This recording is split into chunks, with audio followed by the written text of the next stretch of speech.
번째로 여러분들이 필수적으로 이것만은 꼭 아셔야 돼요. 뭐냐면은 예를 들어 이거예요. 우리가 최저임금이라고 해서 나라에서 정해준 이것만큼은 꼭 받으세요 라고 하는 돈이 있어요. 최저임금의 기준은 시간당 돈이라고 생각하시면 돼요. 한 시간에 내가 일을 했을 때 얼마를 받는지의 기준이라고 생각하시면 돼요. 최저임금이 2019년대는 8,350원이었었어요. 근데 이게 올해부터 또 바뀌었어요. 내년 되면 또 바뀔까요? 안 바뀔까요? 또 바뀌어요. 그렇기 때문에 해가 바뀔수록 내가 얼마를 받는지에 대해서 최저임금은 꼭 필수로 확인을 해야 된다. 2020년 지금은 얼마를 받는 거로 되어 있냐면요. 법에서 보장하는 게 8,590원. 말 그대로 내가 일을 해. 누구의 커피숍에 가서 도와줘. 그러면은 말 그대로 1시간을 일하면 최소한 받아야 되는 돈이 얼마다? 8,590원이다 라고 알고 계시면 될 것 같습니다. 말 그대로 사장님 이거예요. 아유 그 와서 좀 일 좀 도와줘. 우리는 커피숍에 그렇게 할 일 별로 어렵지 않아. 복잡하지 않아. 내가 시간당 5,000원 줄게 라고 하면은 어떤 케이스인가요? 말 그대로 최저임금보다도 적은 케이스예요. 그럴 땐 뭐라고 얘기하셔야 돼요? 사장님 최저임금은 8,590원입니다. 저는 그만큼은 받아야 될 것 같습니다 라고 당당하게 말할 수 있도록 법으로 만들었다라는 거예요. 얼마라고요 여러분들? 최저임금이 1시간에 얼마라고요? 그쵸, 8,590원이다. 그러면 8,590원이 어떤 식으로 우리가 월급을 받을 수 있는지 한번 다 같이 우리 예를 들어서 한번 설명을 좀 드려볼까 합니다. 자, 우리 친구 중에 영수라는 친구가 있다고 한번 생각을 해볼게요. 영수가 취업됐다라고 막 신나가지고 친구들한테 얘기를 하는 거예요. 영수가 카페에 바리스타로 취업을 했어. 그랬는데 사장님이 월요일부터 금요일까지 하루에 3시간, 몇 시간이요? 3시간씩만 와서 일을 해달라고 부탁을 했고, 영수는 한 달에 그러면 얼마를 받을 수 있을까? 최저임금으로 한번 계산을 한번 해보는 시간을 좀 가져볼까 합니다. 주말에는 따로 하는 아르바이트가 있기 때문에 영수는 평일만 하면 돼요. 월요일부터 금요일까지. 며칠인가요? 5일 일을 하겠죠. 5일 동안 하루에 몇 시간씩 일을 하나요? 3시간씩 일을 할 거예요. 최저임금 얼마라고요? 그쵸, 8,590원. 그러면 한 달 동안 영수가 하루도 빠짐없이 일을 했어요. 결근하지 않았어요.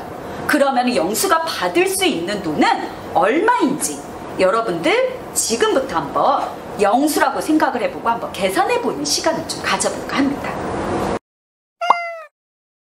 어떻게 계산 한번 해보셨어요?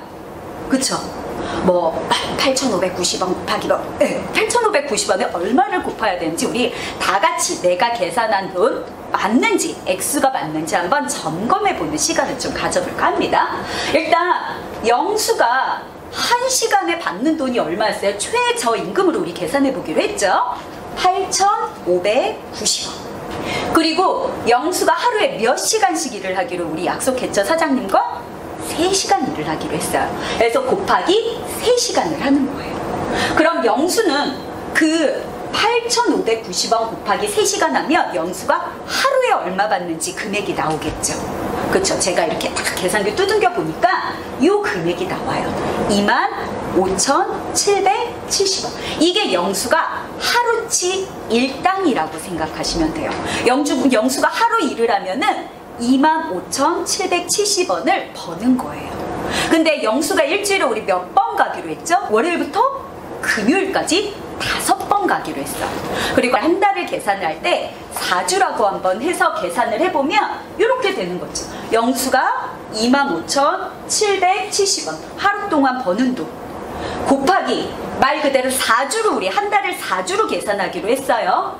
월요일부터 금요일까지 4주니까 며칠을 일을 하게 되나요?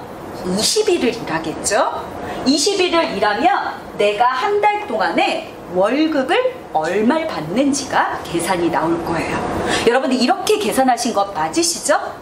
네, 한번 그러면 내가 계산한 어떻게 월급과 제가 계산한, 선생님이 계산한 월급과 똑같은지 한번 확인해 보도록 하겠습니다. 월급 51만 5,400원. 여러분들 어떻게 맞게 나오셨나요? 그쵸, 영수가 나라에서 보장된 최저임금을 받으면 적어도 51만 5,400원은 받고 일해야 되는 게 당연한 거라고 생각하시면 돼요. 근데 사장님한테 영수가 이렇게 얘기를 하는 거예요. 영수 씨, 우리 와가지고 카페에서 일을 하는데 하루에 3시간씩 월요일부터 금요일까지 일을 하는데 내가 한 달 동안에 50만 원을 줄게. 그러면 최저임금보다 적은 걸까요? 많은 걸까요? 그쵸, 50만 원이면 적은 거죠. 그러면 당당하게 뭐라고 얘기해야 된다? 네, 사장님, 최저임금 기준에서 조금은 못 미치네요. 말 그대로 저는 최저임금은 좀 받아야 될 것 같습니다. 부드럽게 얘기를 할 수 있어야 된다라는 겁니다. 근데 문제는 여기에서가 아니고요. 말 그대로 영수가 열심히 일을 했어요. 열심히 일을 해서 지각 한 번 안 하고요. 한 번도 카페에 빠지지 않았어요. 그랬을 때 또 나라에서 도와주는 게 있습니다. 그거를 한번 알아보도록 하겠습니다. 자, 예를 들면 이거예요. 영수가 한 달 동안 빠지지 않았어요.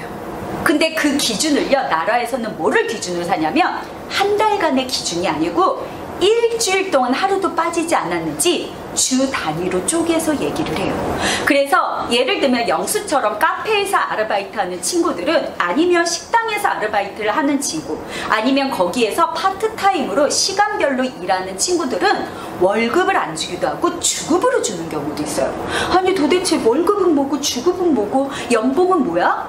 이렇게 여러분들이 아마 고민하실 수가 있어요. 연봉은 뭘까요? 1년치 금액을 합산해서 알려주는 걸 우리는 연봉이라고 해요. 월급은 뭘까요? 달달이 주는 게 월급이라고 생각하시면 돼요. 주급은 뭘까요? 맞아요. 주 단위로 끊어서 주는 거예요. 그러면 영수는 우리 월요일부터 금요일까지 일하기로 했으니까 월요일부터 금요일까지 일했던 25,000원 돈을 받는 게 주급이라고 생각하시면 돼요. 그거를 모아서 한 달 후에 받는 것을 우리는 월급이라고 쉽게 생각하시면 돼요. 자, 여러분들 그러면 한번 주급으로 생각을 해서 나라에서 어떤 부분을 말 그대로 결근하지 않았을 때 보너스를 주는지 한번 알아볼까 합니다. 너무 복잡하다고요? 계산기 두들기는, 사장님이 말 끝나고 계산기 두들기는 것도 힘들고 막 암산하는 것도 힘들다고요? 그래서 제가 간편하게 월급, 주급, 연봉을 쉽게 계산할 수 있는 방법을 좀 알려드릴까 하는데요. 여러분들 다 휴대폰 가지고 있으시죠? 휴대폰이 없어도요, 컴퓨터로 이렇게 찍으면 돼요. 저는 취업포탈 요걸 썼는데 이렇게 썼어요. 취업포탈 N사에 이렇게 했어요. 최저임금 딱 치니까 뭐가 나오냐면요, 밑에 임금 계산기에서 그 해의 최저임금이 얼마인지에 대해서 딱 이렇게 찍혀 나와요. 그리고 나는 영수처럼 한 달치 월급을 받기로 했는지 주로 나눠서 주급을 받기로 했는지 내가 여기 두 번째로 선택을 하면 된다라고 생각하시면 돼요. 그래서 주급으로 해가지고 난 한 주에 몇 시간 근무하는지 딱 계산하기 초록색 버튼을 이렇게 누르면은 한 주간 얼마를 받을 수 있는지, 또 여기에서 월급을 선택하면은 한 달에 얼마를 받을 수 있는지에 대해서 자동적으로 계산을 해주는 거예요. 여러분들 어떻게, 요거 보니까 쉽게 내가 암산하거나 이야기하지 않아도 누르기만 하면은 쉽게 계산이 되기 때문에 이 부분을 활용하는 것을 좀 권장을 드리도록 하겠습니다. 근데 문제는요, 여기에서 끝나는 게 아니라는 거예요. 여기에서 딱 계산하기를 하면은 추가적으로 어떤 부분이 나와요. 그 부분이 무엇인지 한번 알아보도록 하겠습니다. 여러분들 추가적으로 그러면은 보너스라는 거를 나라에서 줘라 해가지고 근로기준법에는 정해져 있는데요. 보너스와 관련된 추가 이런 부분은 우리 좀 쉬는 시간 이후에 집중적으로 한번 다 같이 한번 알아볼까 합니다. 여러분들 이번 시간에 어떤 거에 대해서 배웠죠? 그쵸, 직장인이라면 당당하게 밥값을 해야 된다. 학생과 직장인은 당연히 다르다. 하는 일, 역할도 다르고 책임감도 다르고 돈을 받느냐 지불하느냐의 입장도 다르다. 그러기 위해서 내가 돈을 받는 만큼 밥값을 잘하기 위해서는 나라에서 정해준 근로기준법에서 제공해주는 최저임금이 얼마인지 알고 내가 최소한 받아야 되는 돈이 어느 정도인지 알 필요가 있다라고 좀 이야기를 드렸습니다. 우리 잠시 후 쉬는 시간 이후에는요. 그러면 나라에서 내가 일을 열심히 했을 때 보너스로 줄 수 있는 부분 어떤 게 있는지, 그리고 말 그대로 우리가 이렇게 말로만 하는 게 아니고 영수가 말한 영수와 사장님과 같이 말로 하는 게 아니고 그거를 문서화시키기 위해서 어떤 식으로 작성하면 되는지 주의할 부분을 집중적으로 다시 한번 알아볼까 합니다. 잠시 후에 뵙도록 하겠습니다.